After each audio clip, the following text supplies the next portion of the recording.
मौसम बदलते ही हमारे आहार में बदलाव करना बहुत जरूरी होता है। अब ठंडी का मौसम शुरू हो गया है, तो घर घर में खान पान में बदलाव होते जाएगा। जैसे हम ड्राई फ्रूट्स के लड्डू, गोंद के लड्डू, मेथी के, अलीव के, ऐसे अलग अलग प्रकार के पौष्टिक लड्डू खाते हैं, वैसे ही ठंडी के दिनों में बाजरे की रोटी खाने का भी रिवाज है। तो आज के वीडियो में हम बाजरे के बारे में डिटेल जान लेते हैं।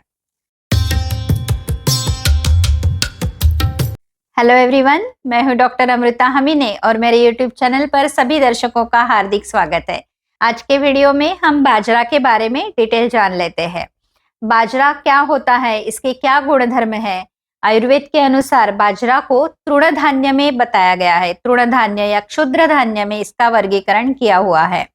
अब ये क्षुद्र धान्य कब खाए जाते हैं, तो संतर्पण जन्य व्याधियों में, यानी शरीर का एक्स्ट्रा पोषण होने के बाद जो व्याधि होती है, जैसे आजकल यूनिवर्सल डिसीजेज जो है, डायबिटीज है, ओबेसिटी है, blood pressure, high blood pressure, इस तरह की जो बीमारियां है, इसमें ये तृणधान्य खाने की सलाह दी गई है।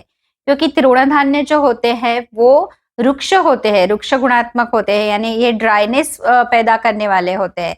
शरीर में जो एक्स्ट्रा कफ होता है या क्लेद होता है, यानी जो एक्स्ट्रा मॉइस्चर हमारी बॉडी में होता है, वो ये एब्सॉर्ब कर लेते हैं। बाजरा मधुर और कषाय रसात्मक होता है, यानी मीठा और एस्ट्रिंजेंट इसकी टेस्ट होती है, और ये शरीर पर गर्म असर करता है, उष्णवीर्य कहा गया है।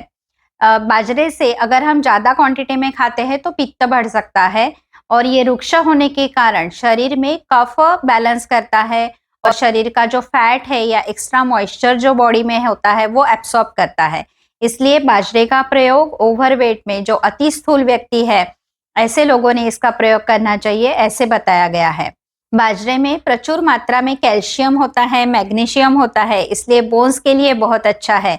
आयुर्वेद ने भी इसको अस्थि संधानकर बताया गया है, तो इसका प्रयोग बोन हेल्थ अच्छी करने के लिए जरूर करना चाहिए।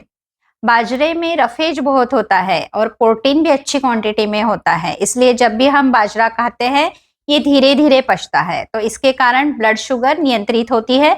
तो डायबिटीज वाले व्यक्तियों के लिए भी ये बहुत अच्छा है, और बहुत देर तक इससे हमारा पेट फूला हुआ रहता है या हमें भूख नहीं लगती है। इसलिए जो व्यक्तियों को वजन कम करना है, ऐसे लोगों के लिए भी बाजरा बहुत फायदेमंद होता है।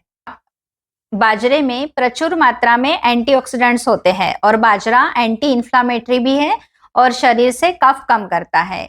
इसलिए जो बच्चों को बार बार कफ होता है, दमा होता है, ऐसे बच्चों को अगर हम बाजरा की खिचड़ी बहुत सारी सब्जियां डालकर खिलाते हैं, तो धीरे धीरे इससे उनकी इम्यूनिटी बढ़ेगी, कफ कम हो जाएगा और सूजन भी कम हो जाएगी।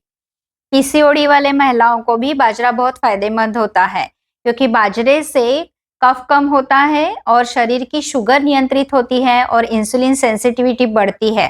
तो पीसीओडी वाले महिलाओं ने भी बाजरे की रोटी खाना बहुत फायदेमंद होता है। सबसे महत्वपूर्ण बात यह है कि बाजरा जो होता है वो ग्लूटेन फ्री होता है, यानी जिन व्यक्तियों को ग्लूटेन की एलर्जी है या आईबीएस है या सीलिएक डिसीज है, ऐसे व्यक्तियों ने बाजरे की रोटी खाना बहुत फायदेमंद होता है। इससे धीरे धीरे उनके आंतों की सूजन कम हो जाएगी और उनकी तकलीफ कम हो जाएगी। इसलिए आईबीएस में या ऐसे व्यक्तियों ने गेहूं के बजाय बाजरे की रोटी खाना फायदेमंद होता है।